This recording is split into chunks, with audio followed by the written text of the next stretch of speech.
This is my first build video for Path of Exile 2.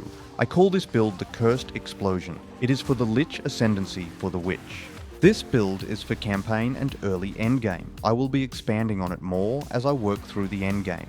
The philosophy of this build is clearing potential of enemy groups and easier boss fights. The strength of this build is in clearing mobs and letting you concentrate on mechanics to avoid deaths.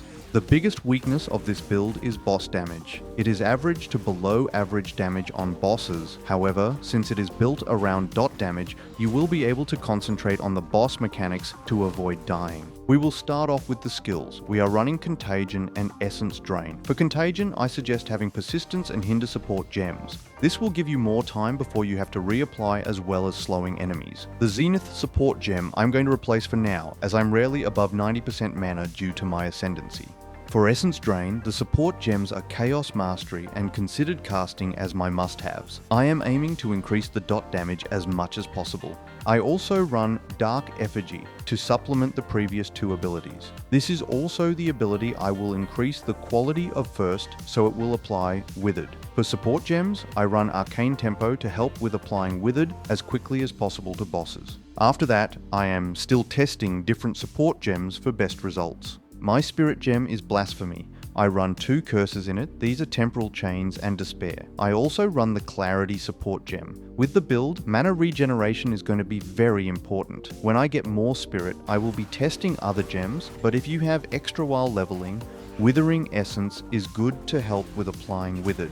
Now we will move on to my passive points. Starting with the Ascendancy points, I first pick up Necromantic Conduit. This will help boost your damage against bosses to lessen the weakness of the build. It will, however, drain your mana, so you have to be looking for mana regeneration. I then went into Rupture the Soul. This greatly increases pack clearing potential. While Essence Drain and Contagion are great at clearing groups, it can be slow at times and leave you cornered. This will give you extra clear potential. I am next going to move into Blackened Heart, which will further increase my damage as well as any allies I have with me. For the general passives, I first moved up, grabbing the spell and chaos damage nodes. I then went left to pick up the extra chaos damage and cast speed. After that, I moved up to the right to pick up more chaos damage and improve my curses. Once you have picked these up, make straight for the outer ring. You can pick up the extra stun threshold on the way if you need it. I also picked up the extra cast speed. I pick up cast speed because it works on my totem and my wand.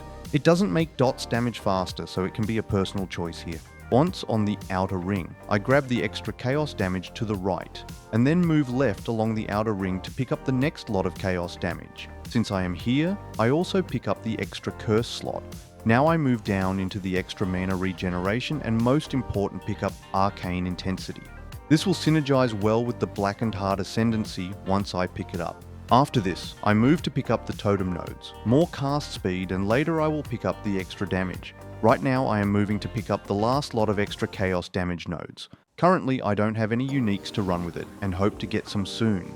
For gear perks, you want to be looking out for bonus chaos, and spell level, more mana regeneration, chaos, and spell damage, and I like to pick up cast speed as well. I would also suggest you have a withered wand, so it will benefit from all the extra chaos damage, as well as the cast speed. The playstyle for this build is very simple. Throw out Contagion and Essence Drain on the first mob. Put up your totem and then run in circles around them to group up enemies as much as possible, while the dots spread and you get your curses on as many as possible. Importantly about this build is when an enemy dies, it will either spread your dots or explode. If it does explode from your Rapture the Soul and kills another enemy, they also have the chance to explode from it, allowing you to take out large groups very quickly. If the enemy does explode due to the Rapture, then it will not spread your dots, and you will need to reapply them to an enemy as quickly as possible to continue on. For bosses, it just comes down to getting your dots on, put your totem up and damage with your wand until you need to avoid a mechanic or reapply your dots. While boss fights will not be quick, I found them to be easy as I was able to do most of my damage passively. As I move through the endgame, I will be refining this build. I will also put a link in the description below on my passive skill allocation. I hope I was able to help others who want to try the dot damage build. Let me know if you have any questions. This is my first build video for this game, so hopefully it was informative. Enjoy.